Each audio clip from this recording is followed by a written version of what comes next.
What's going on? It's Alex coming back at you with another video, and today we're going to be ranking the top 16 defensive backs in the 2025 NFL Draft. If you already know, feel free to like, comment, and subscribe. You guys know how to use YouTube. Feel free to click on that link tree in the description below as well. It'll bring you to all the socials as well as the two sponsors of the show. So big shout out to UnderDog Fantasy. If you guys are new to the show, then welcome in. But if you aren't, you'll realize that I've been gone to New Orleans. So it's been honestly amazing. It was great. I'm finally back, but I ended up being able to really enjoy myself because you guys know, the off season, it's a little bit of a lull, but at the same time, I was actually able to pretty much fund the majority of the food and everything based on you guys using that underdog code. So I get $60 every time you guys use it. It's a company that stands behind me, and they support me. They treat me really well. They treat you guys really well. It's an app I love to be able, if I have some extra money, spend it on that app and be able to play responsibly, play legally. But, again, feel free to go to that link tree. Just click it. It'll bring you right to where you need to go. Simple and easy. So feel free to use it because of you guys. It makes it a little bit easier to be able to enjoy life. So I do appreciate that from the bottom of my heart. But let's look at how we grade this position. Let's get right into the actual video because we're talking about defensive backs. It's going to say top 15. Of course, you guys know if I ever give you a top and a number, it's either going to be that or higher. I'm never going to skimp you out on that. But basically, I'm going to be grading these players on a scale of 1 to 100. Each of those have a specific tier with it, right? There's a specific range for a specific tier. And I started adding this in at the end of last offseason, or the last draft cycle, and I'm very, very happy that I did so. But essentially, there is a scale of 1 to 100, but I want it to be more informative for you as to what it means. Like, who gives a shit if it's 75? What does that mean, right? So I think there's 4 basic tiers. There are tiers above and below technically, but essentially it's an every down starter, it's a flex starter, the developmental player, or it's a bench. So start is 75 and above. Now technically 80 and above is like blue chip, like super stud, but let's not get into that. But then like 75 to 70 is going to be that flex. So essentially you aren't an every down starter, but you're somebody who could be getting reps. Developmental, not very easy to get reps at the moment, but in the future you are supposed to develop and go up a tier as your career progresses. Of course, you could go down a tier or go up 2, down 2, depending on, different personality traits, different systems, right? So, certainly going to be very overall, not team specific, because otherwise I'd have to make 32 videos for something that is kind of easily explainable in one, right? And then bench, that's going to be, our developmental is going to be that 70 to 64 range, and then bench is below. I know that it sometimes feels like a dick move to just call players bench players, but the NFL, there's 32 teams. There's pretty much upwards of, for wide receiver, for example, I guess you could say there's about 32 times 3. What is that, 96? Different players. That's the max at a position. 96 in the world. Yeah, 15 guys from a draft class are not going to start. So there are going to be dudes who are going to be certainly into those tiers, and that is the highest volume position out there. So this is not one of those. Safety is going to be a little bit more difficult. However, the grading scale still stays the same. How do I grade players out of 100 though? Which is basically, how do I grade the position? I'm going to be basically going an overarching look of man coverage. Are you proficient in man coverage? It takes a little while. Like when you're starting out, it's going to be uncomfortable to understand, hey, did they do the right thing? Yes or no. That takes years of experience, understanding what you did right and wrong. But essentially, it is based on reaction timing, the ability to basically change direction with the receiver. And those are kind of the 2 primary things. Can you keep up with the receiver, both in the change of direction aspect as well as a speed aspect? And do you react on time? That essentially is the majority of man coverage right there. Zone coverage is how you process the overall field, which I do have processing in there. Could call it IQ, but zone coverage requires a lot more of an understanding of the game of football because of the fact that you're looking at how routes develop behind you, and your responsibility isn't just cover this area of ground. It is lock down everything that's going into your sphere. And a lot of players just kind of sit in an area that they're supposed to go, versus some players you really get to see their mind working and see them actually process where the quarterback is reading, where the play is developing, and those are the guys who score really, really well in zone coverage. Processing, this pertains both to coverage as well as actually responding to the run. Do you ID the run properly?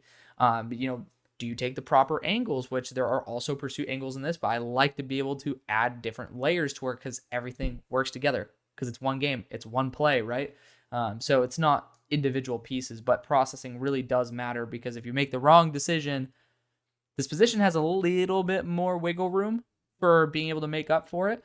But at the same time, you could really hurt your team if you make the wrong decision. You're out of place. So it is very important there. Run support as well, obviously going to be a factor. It's going to be a little bit more specific for the actual strong safeties, the guys in the box.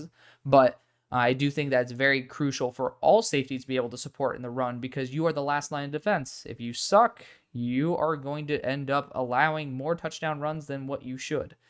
And that is not a good way to win. So important to talk about that. Athleticism, pretty much functional athleticism. I've debated splitting this into speed as well as burst, so to speak, acceleration.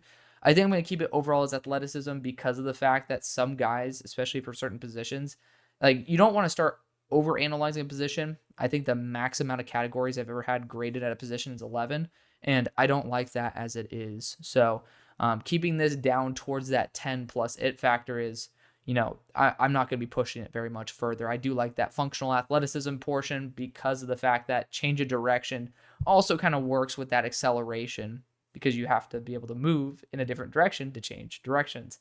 Then you got ball skills right there. That's more so based on production, but for some guys that I really did think the production didn't match, or let's just say it was not as good as their actual skills, I did end up giving them a little bit of leniency there. Pursuit angles, this is so key for a lot of these safeties. Do you actually take the right angle? When they're so far away, yeah, I mean, initial angles aren't always correct, right? You're projecting where somebody's going to be. But sometimes guys just run exactly where the runner is when they're 15 yards away, not thinking about where they're going to be by the time that they actually get to said running back. And so they have to adjust. That takes longer to get there. Or sometimes they just miss the player in general. So that's a big issue. Strength. This is one that I tossed in. I didn't even do safeties last year. I'm obviously doing every single position this year. But strength is key. I mean, even if you are in the slot, in going against slot receivers like a Roman Wilson, for example, you need to not get out-muscled. And it is very crucial, especially when it comes to run support as well. And then when you get larger receivers in the slot, when you get tight ends that you're facing, you need to not be their biatch. So do not do so. You do not want to be manhandled by these bigger men. So you're the authority on the field. Do not be bossed around.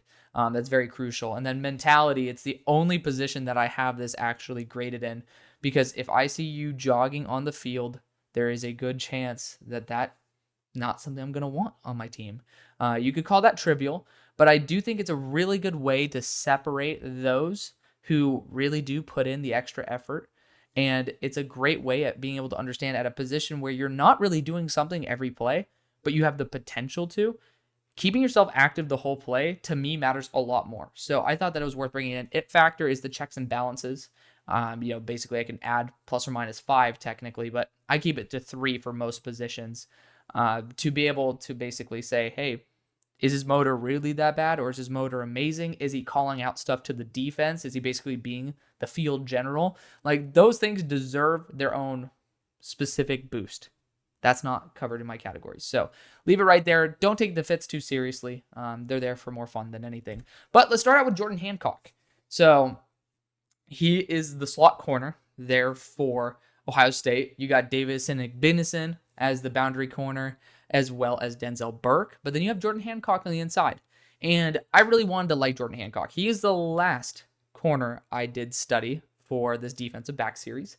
And it really kicked me in the nuts because I was so excited to get him higher than this. But you guys know, as of recently, I've decided to toss this in because you asked for it.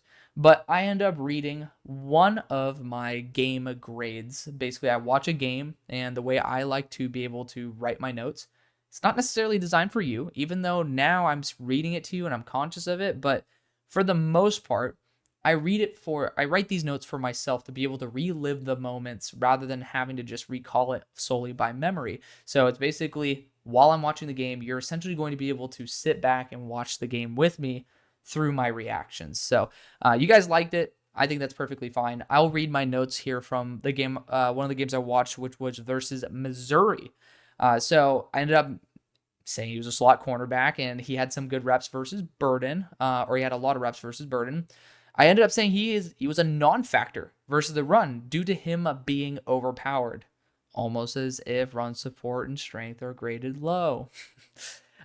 He has a difficult time processing in zone with a couple of deep routes because he ended up leaving them open since he did not get into proper position. I remember quite a few of these plays. Essentially, he didn't end up realizing how the play was developing, and some deep routes just zoomed right by him.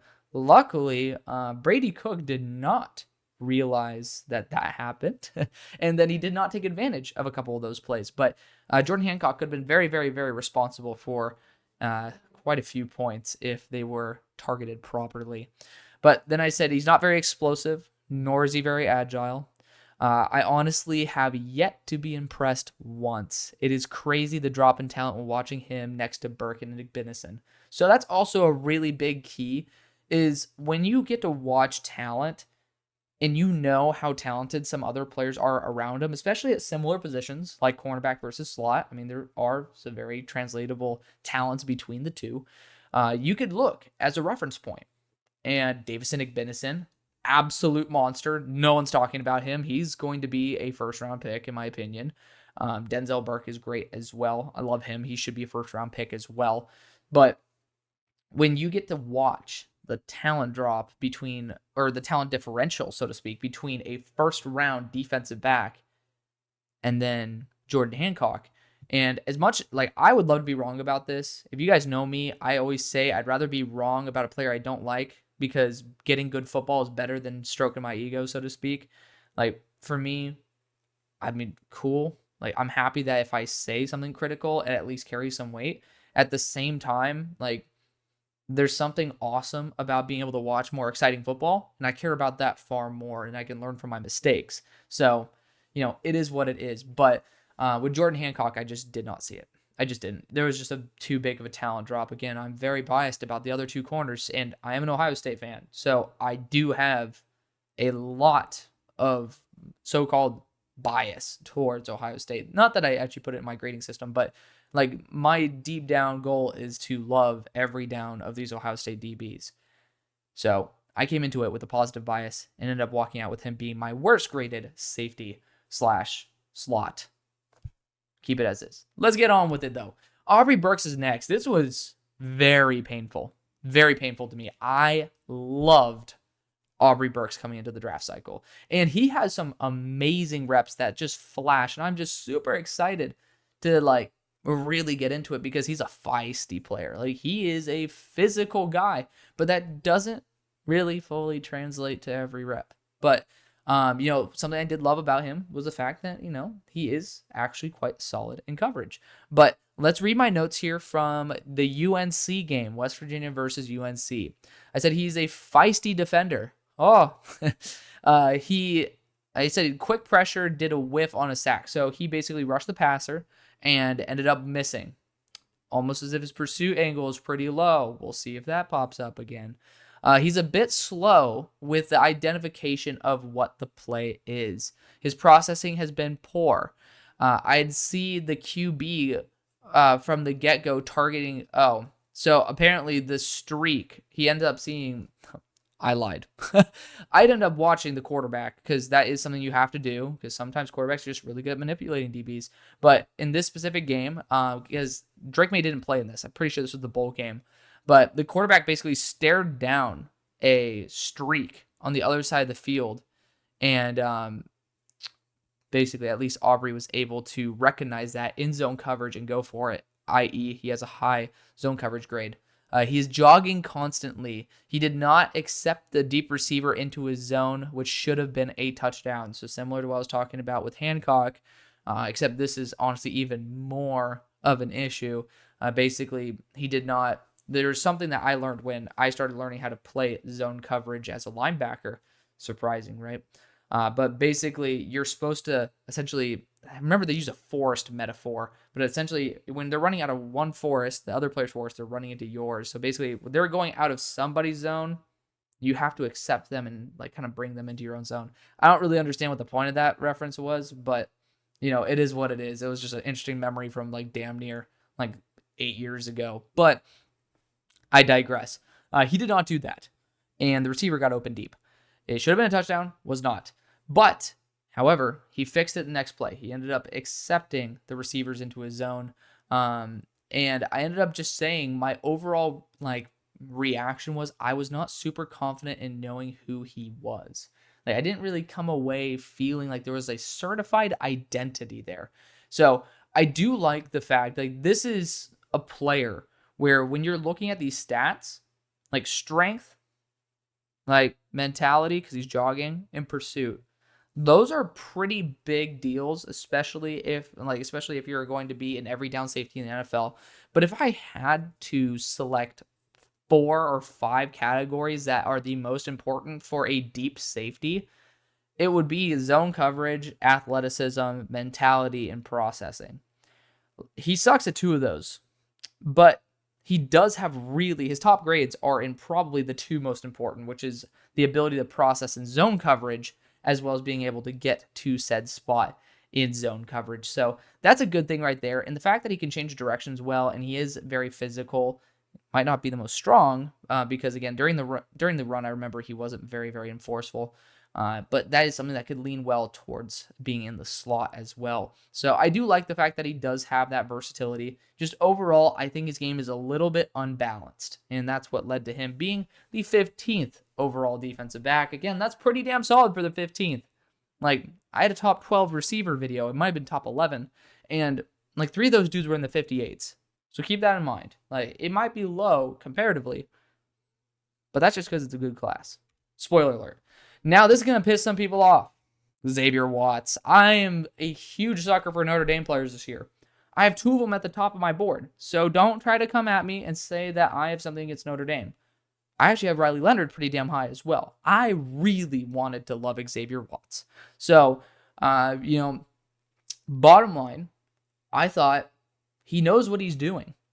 I don't know if he has the physical capacity, or maybe he's just not processing the game right to get there. And we'll talk about this when I talk about my notes from the game versus Clemson. But when I watched him react, it was really the pursuit angles that were the biggest loss of everything. It was pretty much the crux of every issue. Like I saw a rep, and again, we'll talk about this in a second because this one just really pops to mind. He read the play perfectly in zone coverage. He recognized exactly which receiver was going to be targeted.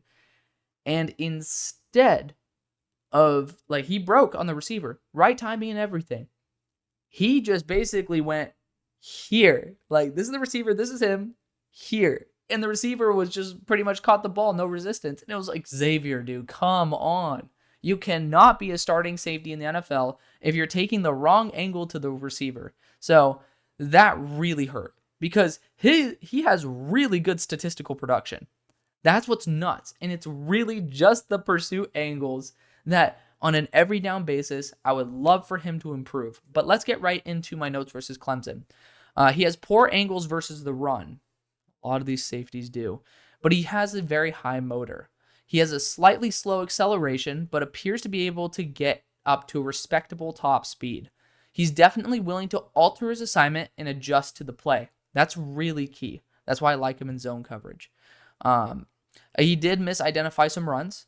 I saw a missed assignment, and then he went over to stop a big play from getting worse. So he ended up seeing that somebody messed up, and then he came across the field. I remember that he basically was, like, this was the line. He was pretty much in the box. There was a run that was going right here, and he actually came across to save the play from being absolutely blown up. So luckily there was a good angle on that one, but it was pretty much the only play where he did it. I said, man, these poor angles are killing him even in zone. Almost like this is the play I was talking about. He knows who to break on, but takes the wrong angle and has too slow of an acceleration, and he misses. He has low-key been the least impactful player on the field for Notre Dame. And to be fair, if you think about it, Notre Dame has some dogs, right? I mean, think of even just the cornerbacks at the time, right? You know, you have Cam Hart, Ben Morrison. Those are some dogs. And then the defensive line, you got I think, what was it, Javonte Jean-Baptiste? I think that he was he's a solid edge rusher. Pretty sure he's up in Washington now, but maybe on Dallas. I'm forgetting one of the two. But then you also have the 2 defensive interior players that you guys have in Mills as well as Cross. And then I have my top linebacker, so spoiler for that video, but Jack Kaiser. And then you have a 3rd round and I think a 5th round linebacker that was there last year in Lufau as well as Bertrand. Like, that's, it's pretty high bar to reach to basically be the worst. Like, it's the best team probably to be the least impactful player on. So overall, I mean, there is a lot of positivity here. And I don't know, like, this is something that I'm still developing. I don't know how he can improve apart from with experience and then a lot of just self-reflection and understanding his own limitations on how to improve those pursuit angles. It's very difficult because every play is a different scenario. So it's not like you could just straight up practice your pursuit angles perfectly.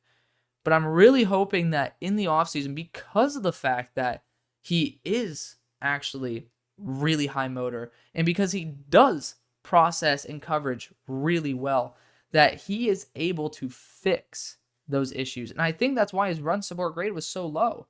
It's simply the fact that he did not take the right angle to the ball, so he put himself out of position. And Xavier Watts is someone who I could easily see excelling in ascending very, very highly. Because, again, those pursuit angles, that is a big plus. And the moment that you're in the right position, you instantly are able to be more effective in your run support. And just based on that, I really do think that this might be the player who accelerates the most up the board. I'm really hoping so. But he is going to be basically a pure safety for me.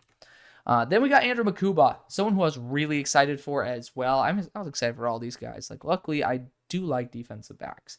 I haven't done a deep dive on these guys in a while, so on a defensive back group, because last year it got pretty bored pretty quick, I must admit. But this year, I finally got to get my love for it back again. And the fact is, for 13 being a developmental player, 13 players being developmental out of 16 watched, that's awesome, developmental or better.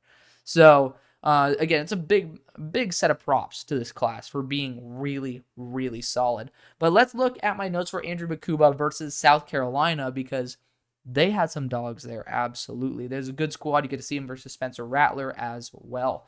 And it was his worst game by a good margin. So I like being able to watch players when they struggle, because it shows you how they bounce back. It shows you why they fail, if that's translatable. Because sometimes guys just get messed up because, Josh Heupel does some crazy shit that no one prepares for.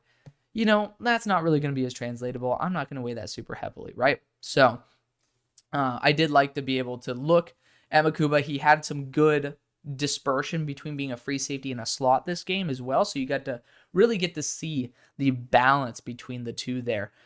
So he actually ended up doing a good job in one-on-one coverage for a tackle versus the run. So that's awesome. Or no, not one-on-one coverage, excuse me. He was basically one-on-one with the runner, and he ended up making a solid tackle, which is unfortunately the one time he actually did well this game, but that is what it is. It does not seem like he will bail on his assignment to identify the correct play so far. So basically, that's a processing thing. It's okay. Poor identification versus the run overall. So basically what I was saying there with that previous statement was, if he's locked into an assignment, he's pretty much putting the blinders on. It's the Jabbar Muhammad effect. He's locked in on the assignment. He's not releasing from that if the plays are run quickly and effectively. So that's where I'm getting at there. Easy to take out of the play versus the run. Really just does his assignment and does not do more. So the blinders effect right there. To be honest, the biggest weakness is explosiveness. That is what kind of kills him in the slot. It's unfortunate. Overall, he has very little enforcement ability. Did see a little press man. Otherwise, he has no display of strength. He has inconsistent burst or acceleration, or maybe it's just simply late identification. He is almost a non-factor versus the run unless it's directly at him, but he does have really solid coverage skills, especially in zone. Who would have thought? So, Andrew Makuba, there's a lot of pluses to his game, absolutely. The fact is that he can change direction. He's a fluid athlete in that regard, and that does work, especially in zone coverage and in the slot. I do think that, the fact that he can play in zone coverage so well, and the fact that basically he can process the play properly, it allows him to be a deep safety to where, even though he has relatively poor athleticism, we see with Kyle Hamilton, for example, not comparing the two, but Kyle Hamilton dealt with some athletic struggles. He was like 6'4", to be fair, but because he was so smart in coverage, that didn't actually fully hamper his ability, and obviously it doesn't hamper him anymore.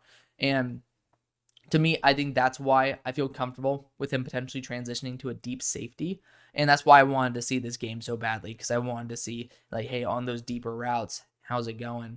And the fact is that he always takes the right angle for the run or adjusts properly relatively quickly. I do love that about him, but it is essentially, if he is in the slot, you do not really have the ability to trust Andrew Makuba to break his assignment and then play the run. Now let's talk about Jedi Baron. So teammates, I really like Jedi Baron. He's very, very fun to watch in the slot. Like, talk about someone who's very, very fluid. Like, that's what change of direction kind of is. It's just basically movement fluidity. And, we'll pull up his notes, but, Jedi Baron is just someone who I was very excited to watch. I was hoping he'd come out last year because it's a god-awful safety class, but it is what it is. Jedi Baron, though, watch his game. These are my notes from his game versus Washington. He has great patience on a specific bubble screen that started out the game. I wish he would wrap up. He does like to dive with his shoulder. Excellent job sealing the edge. So a lot of times, basically in wide zone, when the running back is moving this way, basically your job is to seal him off and let him push up the field because all your dudes are over here, right?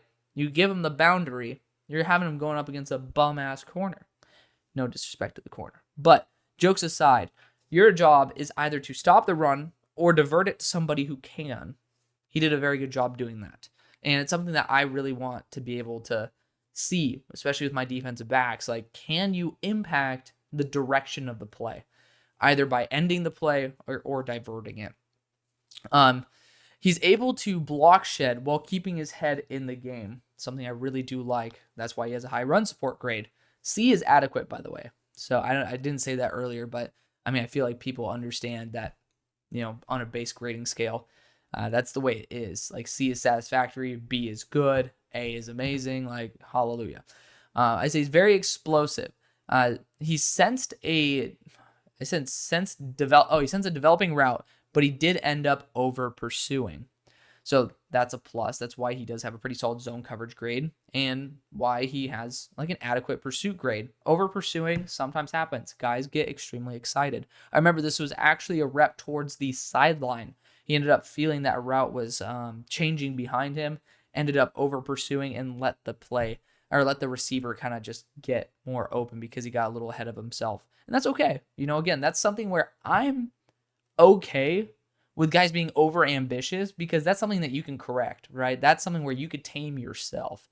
So I said he's so close to being elite in zone coverage and acts like it, but it just does not seal the deal. So this, again, there's a reason why it's a B-.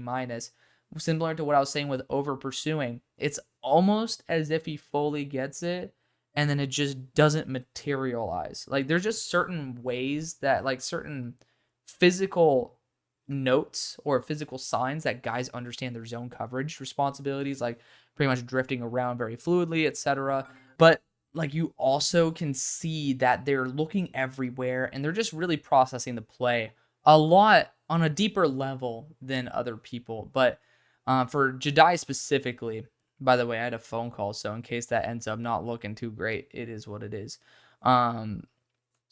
Basically for Jedi, he was acting as if he processed everything. He just took it a step too far, which I do think if he can rein it back, definitely could end up being a massive W. But I also think that's why he doesn't get great production, is because sometimes when you take a step too far, you've taken a step too far. But continuing on, so there we go. Excellent patience in man coverage. That's something I really do like. I don't need to explain that to y'all. Y'all know NFL corners. If you can just sit there, wait, and understand that that your ability to lock down a man when they're moving full speed and then you aren't, if you really have trust in your ability to catch up, so to speak, that's the sign of a player who I really have faith in. And again, this is somebody who has a developmental grade, right? His zone is just more show than anything. He ended up having some really late identification, really late processing as a safety, hence why I have him listed as a slot. His athleticism seems to be capped since the guys are getting acceleration or getting separation with speed. I said overall he is solid, but I'm not sure about the potential to start in the NFL because of the fact that guys ended up being able to gain separation with speed. So there's a lot to like about Jedi, though. Like, really, there is. And if he ends up getting a little bit better in zone coverage to the point where he can get his hand on a ball or two, or maybe he can bait a quarterback and get an interception or two more, that instantly could boost his grade up to a fringe starter in the NFL. And, right then and there, that's literally how you can easily shift a tier. So I like the path for success with Jedi a lot. Let's continue on. Hunter Wohler. Hunter's fun. He is a fun player. He's somebody that is extremely interesting to watch because he's very inconsistent. Like, this is one of the notes where I might not read straight from it because I was confused watching him, because there's certain moments where he looks really slow and then you'll just see him pick up speed and haul ass. And I'm like, where has this been all game? And it's not like he's like trying the whole time, but it's just like, oh my goodness, dude. Like, who are you? So I did have that weird feeling when I did watch him. Like, we'll still read my notes on him, but it still was like very, very confusing. So these are my notes versus Ohio State. So you can enjoy the confusion with me. How about that? So he's not a bad athlete. Good use of his opportunity on a free blitz. He reads the eyes of quarterbacks in zone coverage. He started rolling to the side McCord was looking at before the throw. Of course, that is because the guy who got thrown under the bus on Hard Knocks was the quarterback, but it is what it is. He sealed the edge, but did not really do much more than that, but I guess he did what he needed to. He ran over somebody. I was very excited. Oh, he ran over the ref. Forgot about that one. That was funny. He likes to run over the ref. I think he did twice that game. Respect to that, because the ref was really standing in the middle of the play, and it's like, dude, have some self-awareness of where to be. I know that you're supposed to do your job, but you're also supposed to not interfere with the play, is what it is. He had weak open field tackles. He did identify a wheel route that was poorly covered, and he ended up assisting before the pass was thrown. He did not get there, but it is what it is. He still ended up being able to be in position to save the play. He does stay alive during the play, hence why his mentality grade is so high. I do worry about how I'm tripping. I just had like a freaking brain fart right there. When he reads McCord, how he could be okay. So I did worry about the fact that he essentially just goes with the quarterback's first read. I do worry about his ability to be able to cover when being manipulated by higher level quarterbacks. I have seen him on a couple of times in the deep middle, just running to his zone and not covering guys near it. He got swim moved by a receiver. His reaction to the run has been slower than ideal, but not bad. He bailed in zone to go attempt to guard an unguarded receiver. So I said respect to that. He might have a higher IQ grade than zone because he's relatively inconsistent in zone coverage. But he does process relatively well. He had a poor angle and a missed tackle in the backfield. He lacks that top end speed. It is starting to show up in zone, but then you'll watch as I'm like, what the hell happened here? Which is weird. What is weird is how much faster he is near the line of scrimmage because he just caught up to a running back from behind due to another poor angle. He ended up having another missed tackle. And I said, maybe it's his acceleration that makes him a bit slower, but he doesn't seem sluggish. I think it's just similar to somebody who we'll talk about later, with good initial acceleration, then slow acceleration for the rest with a solid top speed. So I say he's not an enforcer. He ended up finally finishing a tackle for lost tackle. So a lot of times he got in the backfield and just didn't finish the play. My God, this guy's top speed is crazy. It's almost like he uses it exclusively for run defense. This guy seems to be a pure box safety, i.e. a strong safety role. Run identification has been a little late when lined up near receivers.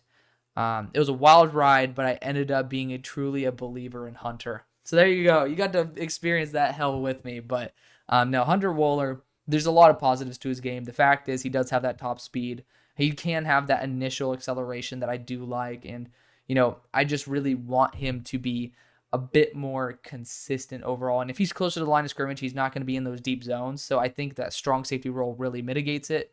I do have a higher grade for him when it comes to his overall grade as a strong safety. I do have those, but you guys did vote on X very, very, very strongly that, you guys wanted to see the overall grade, not the scheme specific, and that's okay. And I think that's very, very fair. So Hunter Wohler overall as a safety is a developmental player. Now we'll talk about Shiloh. Shiloh actually ended up liking the tweet I put out of him. That's kind of nuts. Like, I didn't expect that. And y'all know, like, I have my specific grievances with Shadur and all, but, at the end of the day, I don't carry my grievances from player to player. I don't think the name on the back of your jersey means jack shit about who you are. Like, it's a cool, fun fact, but for me, I just don't really care. It could just mean, like, you're better trained, but I think that would be indicative on the field. So Shiloh, I do think is going to be going a bit lower because he's going to be 25. I do really like him, though. So let's talk about it because I was very surprised. I was expecting not to like Shiloh. And I was waiting. I honestly was going to put Shiloh in the deep dive and not in the top 15. So we're going to wait for him. Ended up ditching that idea because that idea is stupid. But he has actually a really quick bailout. Basically, he could gain depth really quickly. He sprints the whole play. He had a poor initial angle on a wide zone, but he did adjust. His initial angles are not usually on point, and his identification has been spotty, but not bad. I don't know what bad word has these safeties 1,000 yards off the line of scrimmage. He stood and took a full speed hit with the running back and caused a fumble. I love that about him. He stands his ground. I'm a big fan of that. These angles might just seem worse because his change of direction at full speed is not ideal. He delivered a block on an interception return. I love that. Nice job covering a skinny post and off man, which, again, for change of direction, like, that's pretty tough to do. So shout out to Shiloh for that. It's just on an overall basis was not a huge fan of his change of direction. So crazy how entitlement that comes with the Sanders name does not apply to Shiloh. Genuinely good motor. Locks in when in man coverage, leading to a poor identification of runs due to his blinders. Like I talked about earlier, basically, you're just locked into your assignment. Don't always process everything else that's going around you. He's an enforcer. He ended up having another big hit. I would say his zone ability does not seem to be much to talk about, but he was then ejected when he was 30 reps in. Because I was wondering why he did 30 reps that game. So I ended up I'm going to toss in another game that I watched, which is Oregon. Ended up doing a nice job in the deep half, but this DC is cheeks. I swear, who puts their defensive backs that far off the line of scrimmage? It was something that very much irritated me. He would not be in off coverage. I'm tripping balls. I can't read because my dumbass decided to orient my screen poorly, but he should not be in off coverage. But he is not, because he's not great. Oh, I said BC. That's why. I'm so dumb.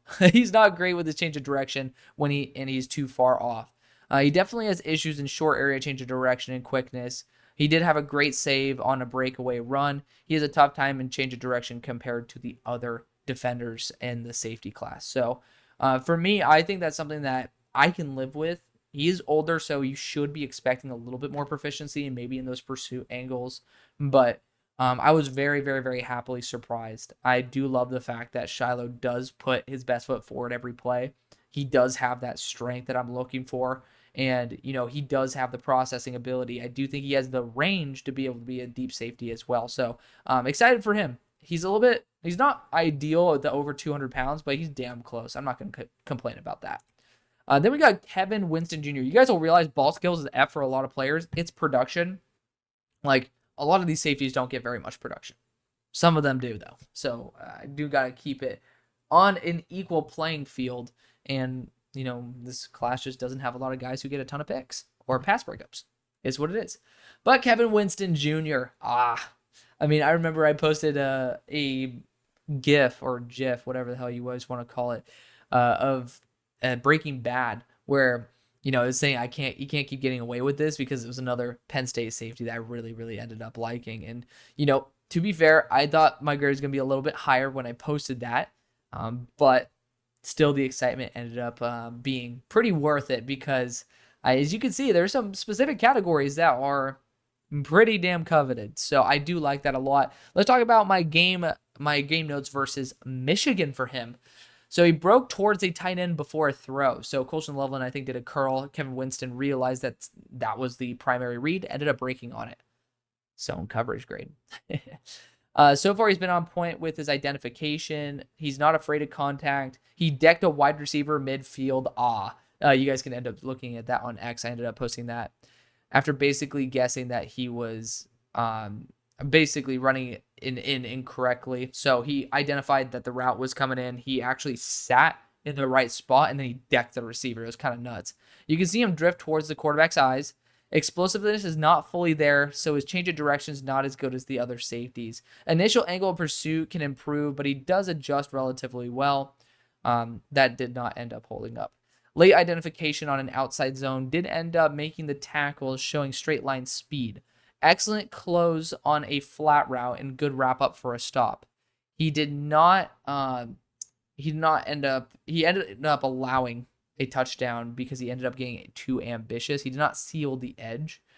Second time he went for a block evasion rather than stopping the run, ended up allowing another big run. So essentially, rather than you have a blocker coming at you, dealing with the blocker while looking at what's happening in the play, he was like, oh, let me get around the blocker, not realizing that the play was basically running right by him. So basically, some guys just like to, again, get those blinders on and just get off the block. It doesn't matter if you're not going to make a play on the run. So that did happen.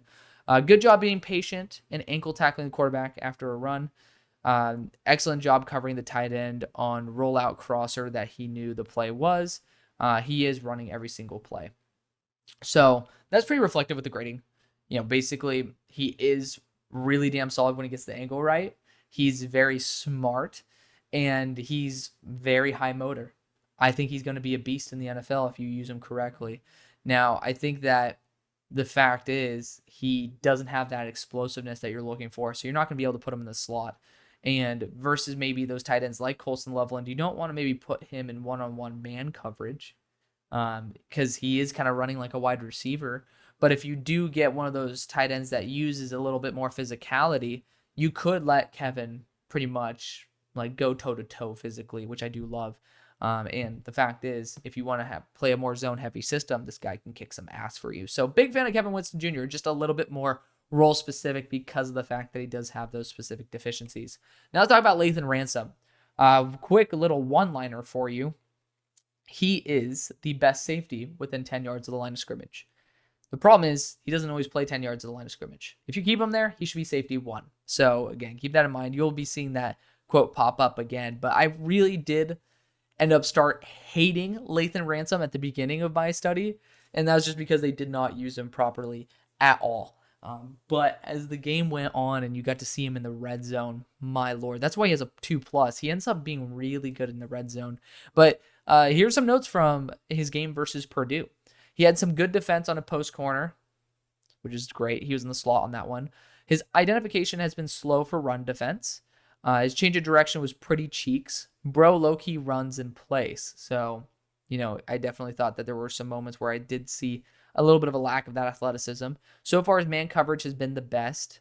So how is he so good in man when he is so stiff? What the hell? So basically, his change of direction is pretty bad, yet he actually ends up being able to guard guard receivers. And I think that's because of the fact that he can stick pretty close to them with that physicality, and he does process. Basically, he can sense receivers' movements pretty damn well. I did love that about him. Maybe it is change of direction when in off coverage or in space that sucks. He has poor angles on run defense. He did have a nice seal on the edge. He had a nice off zone inside. He ended up doing, had a nice coverage rep in off zone coverage when he was inside the red zone. Holy crap, this guy is so good in the slot versus tight ends. Might be the best safety within 10 yards. I trust him in the red zone, which is huge. Oh my lord, just don't put this dude in deep zones. He is going to be a beast. Excellent angle on a flat route. Run defense has improved noticeably as the game went on. So, this is somebody that you just need to keep in the box or versus those slot tight ends. It's weird, but it's one of those players that has enough explosiveness and enough IQ to feel how to cover guys properly in man coverage, but it just doesn't add up to his actual physical profile. So he's kind of an enigma for me, but really do like what Lathan Ransom brings to the table. He's a fun defender to watch, so highly recommend that. Keon Slay, transfer to Alabama from Michigan, is my number 7 safety in the class. This is someone who I really did like. He is an athletic freak. Like, he is a beast. So we'll look at some notes of his versus Washington. I ended up watching both Rod Moore and Keon Slay back-to-back versus in that game as well. So we'll be talking about that as well. Spoiler alert, he is included in this. But so it was one of his better graded games versus Washington, but it was his first start since the early years. So I really wanted to see it because these receivers were, this is the offense to perform well or poorly against. I said he has a solid transition from a back pedal to the break. That's change of direction. He had a slip tackle in open space, ended up having a lot of slip tackles, unfortunately. He is a non-factor versus a run, and he identifies them late. Off zone seems to be his best ability. He has a tough time. He had a tough time in man coverage. He had a nice ID, so a nice identification in cover 2 deep zone. He has a poor initial angle, but he does have good correction angles. Top end speed, the dude flies, and its acceleration is good, so the top speed is great, and the change of direction is solid enough. Excellent job on catching up and pass breakup on a cross route. Ended up, I think, posting that one on my show or on my Twitter, so feel free to check that out. He just needs to improve his timing. Another nice pass breakup. So basically, I really do love what Keon Slay brings to the table. It's that deep coverage or that deep safety ability where I do think he could potentially start in the NFL. I just think his game is not very well rounded because of the fact that he's not a great tackler and he's not super strong. But if you use this guy primarily as a deep safety, he's going to cover a ton of ground, and he knows how to high point the ball. He knows how to track the ball. That's very valuable in a lot of systems. But again, it's that every down ability that I don't know about because he's going to be pretty much those are his strengths, and the rest are relatively weaknesses. And then let's talk about Rod Moore here. So, spoiler, Rod Moore I didn't have a ton of notes for because he wasn't somebody who I really thought was like jaw-dropping in terms of I need to write notes on every play. Like, it was just very consistent. It's like I don't feel the need to write more, which is both a good and a bad thing. There's certain players I just don't like that are completely mid that I just don't really know what to write about them. And some players are just like, no, I've kind of already written this. Like, this guy's just doing a good job. And that's what Rod Moore did. So let's talk about it. Like, you can see he's pretty much a jack of all trades except for production. He has nice press man coverage versus tight ends. He had actually a nice break in off man as well. So there's that change of direction athleticism there for you. He also had solid identification skills, solid IQ overall. He has good of man ability, but zone has been pretty mid at best. He did look a little bit stiff in zone coverage. So pretty damn fast change of direction, good athleticism, needs to be a man-heavy defensive back. He just reacts too slowly in zone. And, there is a role for that in the NFL, 100%. That's where my notes actually end up on Rod Moore. He's the shortest of all the DBs in terms of game by game. But Rod Moore he's a really solid tight end. He's a really solid safety. I do think the fact that he can change direction quickly does allow him to play in the slot. I like the physicality there, especially if tight ends are in the slot. There's a lot that you can love about him. There's not much that you can hate. I just say his reaction is a little bit slow in zone, and there's going to be a lot of other players that have, that could fit that role a little bit better. But, there's not many players that I think have the foundation that Rod Moore has in every other category except for being a zone coverage player. And there's certainly a role for that on a team. Again, there's a lot of zone coverage that happens in the NFL. So I am going to lean more towards him being one of those fringe starters. Now let's talk about Malachi Moore. Big surprise. Did not even think about grading Malachi Moore. And I was like, oh, gotta do this shit again. And he's surprised. He took a big step up last year. So I do love that about him. It's another reason I gave him a 1+. He is getting a little bit older, has dealt with some durability concerns as well. But the game versus Michigan, he had actually a solid split between reps in the slot as well as the box, even some reps at free safety. So this was like, actually, if you want to watch one game for Rod Moore, this is the game, because you're watching him versus guys like Roman Wilson, and Colson Loveland, but you also get to see him in all those positions. So yeah, this is like the banger in terms of where you can to really study Malachi Moore. He has nice short area quickness as well as change of direction, good physicality and run support overall. Really did a solid job versus the run. Who on earth is this guy? He might have some limitations on his top speed. He ended up signaling other duties to his teammates. He has a tougher time transitioning from a back pedal to the angle break, leading to a reception. Basically, he was in a back pedal. Dude cut maybe like a slant angle, a 45-degree angle. He sometimes has a tough time breaking out of that. You see the drill in the combine where guys do that. He had a big issue in this one, or not big issue, but he did have kind of an issue there. He had excellent identification of route patterns to get ahead of them. He could easily guard tight ends. Seems to fail big when he does not. When he does fail. So that was basically the 2-. The fact that when he fails really, really large, because he does try to be proactive rather than reactive. He ended up guarding deeper than the route suggested. This was a play versus Roman Wilson. He ended up basically adjusting deeper, and kind of like Roman was running a crosser. He was like going up here, and then JJ threw it, and Roman adjusted down, and he caught it. So that kind of sucked. But he made an easy catch and then missed the angle on the tackle to defend the pass, leading to a big gain. Would not classify him as an elite run defender versus normal blockers, but he can versus slot receivers. So really, like, he is right there. Like, the big thing, if you took out that 2-, because he does end up really failing big, like, he's just the big play. He's the sucker for big plays. Just lets him up. Like, if he does that, he's going to be really, really solid. He'd be a starter in the NFL. So there's a lot to love about his game. Again, overall as a safety, or as a defensive back, he might be graded that, but as a slot, he's pretty much almost a starter in the NFL. That's awesome. Like, I do love that about him. Overall, really solid athleticism. Like, nothing that really is a concern except for that top speed, which is why when he ends up making those mistakes, he doesn't have the recovery ability that some other players do. Let's talk about Xavier Noona next.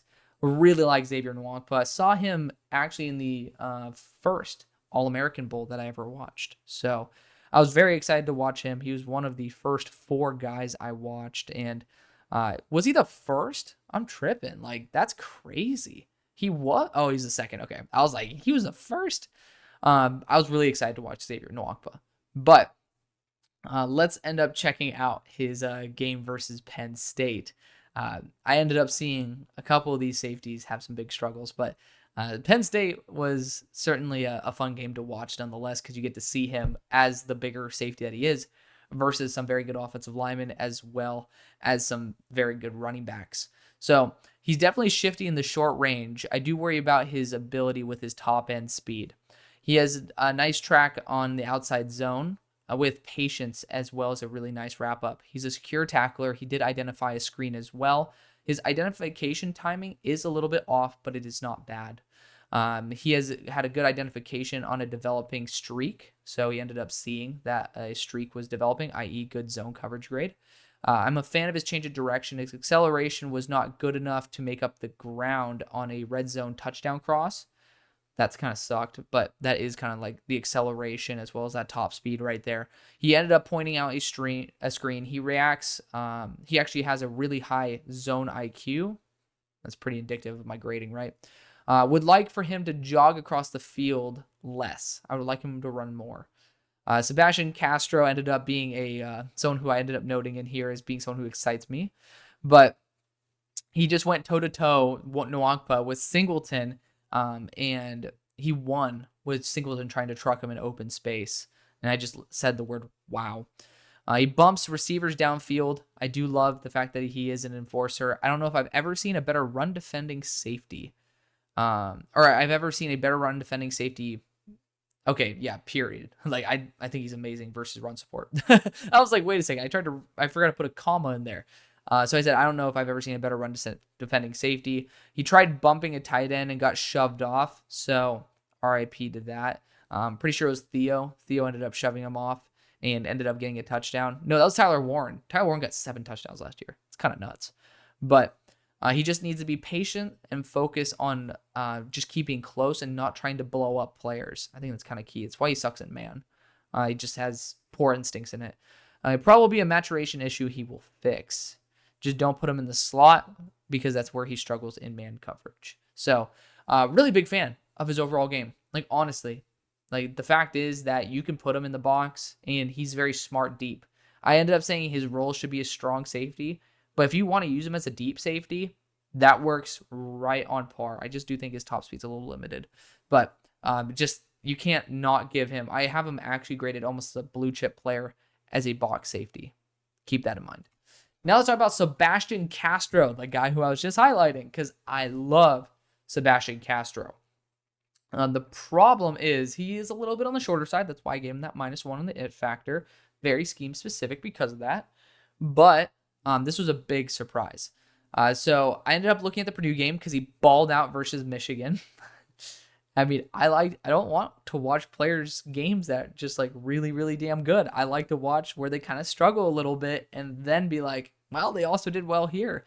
And so he also did it versus he ended up struggling versus Tennessee, but I said I'm not going to watch that due to it not being a very translatable offense. So he came into the box and was eager to engage. He might have gotten he got cycled on an outbreaking route. He got spin cycled essentially on an outbreaking route. So he basically ended up not knowing what happened to the play because the dude ran just like a really good route, and that dude is Aubrey Burks, because you guys know he's my wide receiver 1.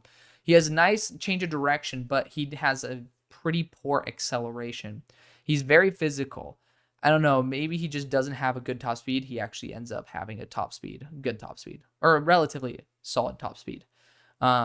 His ankles were broken on another outbreaking route. He has a nice job. He did a nice job on a zig route. I said I think it is his top speed that he has a hard time. It is at top speed where he has a hard time changing direction. Great job being able to blow up a screen going through a blocker. Honestly, has good feel in zone coverage. Tackling form could definitely improve. He is not getting burnt deep, so his top speed isn't that bad. So I ended up basically phrasing his speed like this. It's like he goes 1 to 10 miles per hour fast, like in terms of 0 to 60. He goes 1 to 10 fast and then 10 to 60 slow, but he does get up to 60. So let's see. He just took on a pulling tight end that hit him, and he ended up making a tackle, so he's able to play through contact. Then I ended up explaining the speed right there. He seems to have studied Purdue's offense with the tenacity that he is guarding these 3-yard outs because they target them a lot. Basically, he seemed to do his homework, right? He was playing very simplistic routes with a lot more tenacity than most corners, I would assume, would. And I think that's because he knows how often they're used. So I did like that a lot. He ended up shedding a block and took a good angle to make a run stop. He goes outside. He went outside to channel the running back inside, i.e. pushing the running back to the right angle. Overall, high-level zone instincts, good man skills, extremely physical, good asset in the run, just is a little bit of a mid-athlete and is kind of short. So, I mean, this is someone who I really, really love.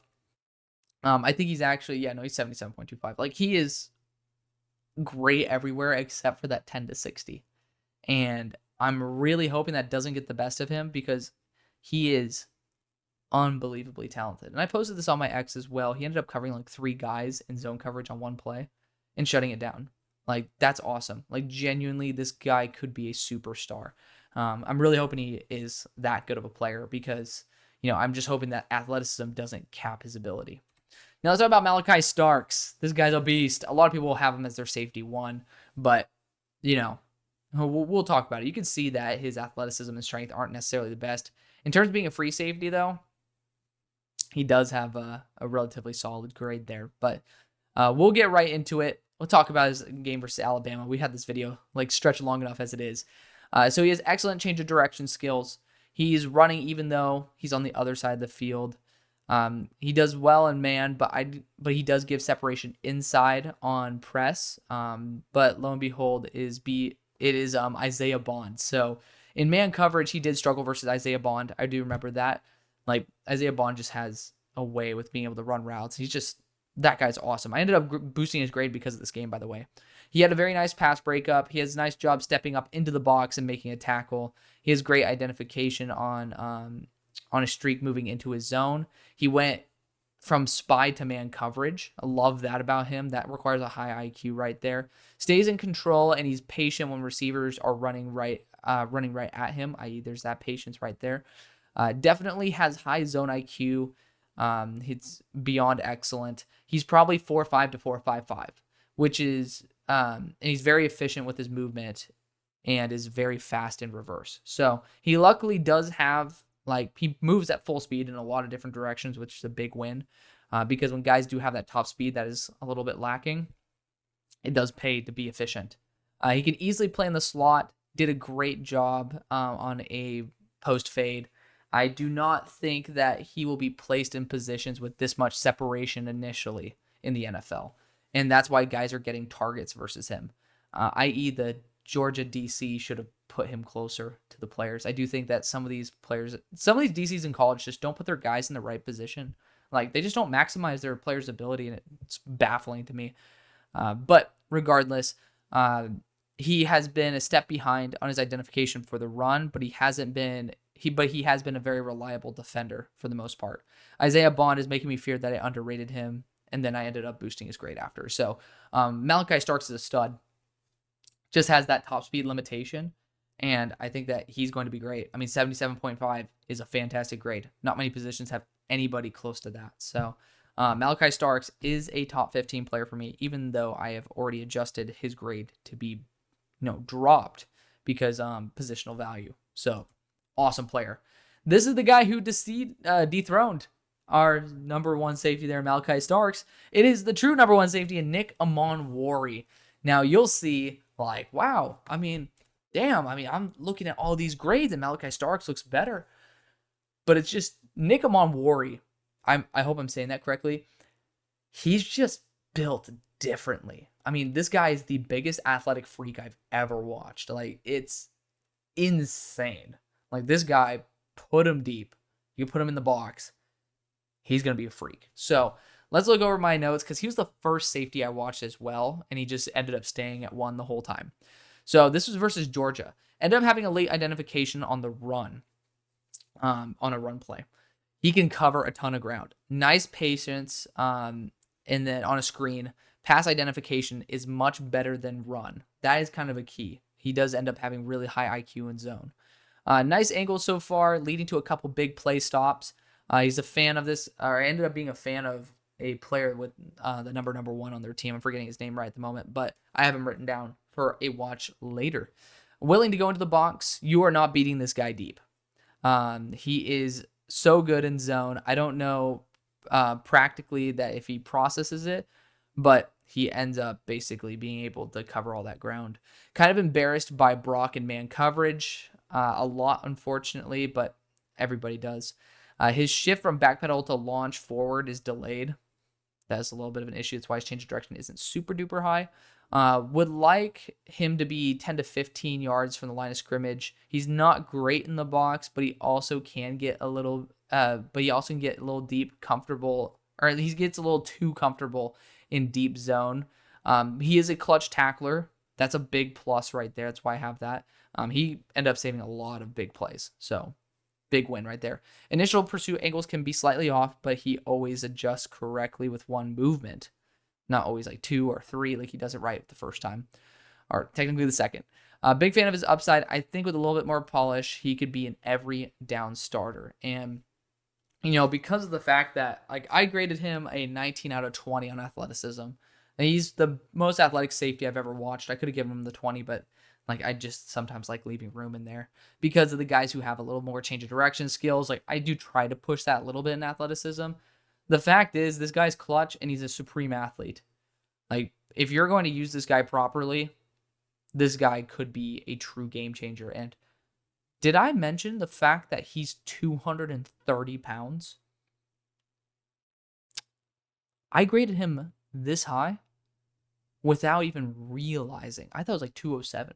He moves like he's like 197. He plays with the physicality of about 207 pounds. But he's 227. We'll see if it actually ends up being like that. But even if he's 217, like, my lord. The ceiling on this dude is absolutely unbelievable. Big fan of Nick Amonwori. South Carolina just knows how to create solid DBs. So super excited to see him in the NFL. I know that you guys are too. That's my very, very long conclusion to, honestly, one of the videos that I cared about the most, which I don't know why safeties aren't like my favorite position compared to corner, but I really did enjoy this, and I didn't do it over the past year or two. So thank you to this class, and thank you for being able to make it worth it for me to put all this time in to watch these players. So I love you. See you on the far side. Peace.